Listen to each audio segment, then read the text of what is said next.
சொல்லுக்கும் அர்த்தத்துக்கும் தூரங்கள் கிடையாது. சொல்லாத காதல் எல்லாம் சொர்க்கத்தில் சேராது.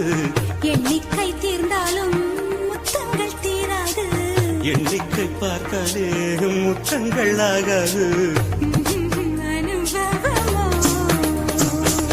என் வீட்டு